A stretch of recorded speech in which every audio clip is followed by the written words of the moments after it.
एक क्षण डोळे मिटा आणि अशी कल्पना करा, आज स्वामी तुमच्या घरी आलेत. दार उघडताच समोर स्वामी उभे आहेत. शांत चेहरा, डोळ्यांत माया. ते आत येतात. कसलाही प्रश्न न विचारता तुमच्या बाजूला बसतात आणि हळूच म्हणतात, तू खूप काही सहन केलेस आणि तरीही तू उभा आहेस. हेच तुझं खरं सामर्थ्य आहे.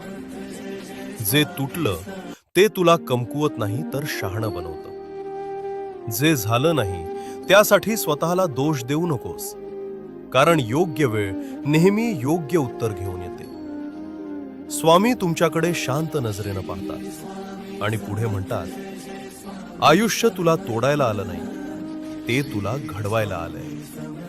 त्या एका क्षणात मन हलकं होतं, श्वास शांत होतो आणि आत कुठेतरी नवी उमेद जागी होते.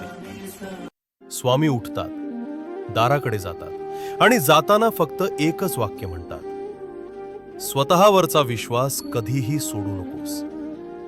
दार बंद होतं, पण मनातली शांतता आता उघडली. आणि जर आजही तुम्ही उभे आहात, तर हे समजा, तुमची कथा अजून संपलेली नाही. श्री स्वामी समर्थ.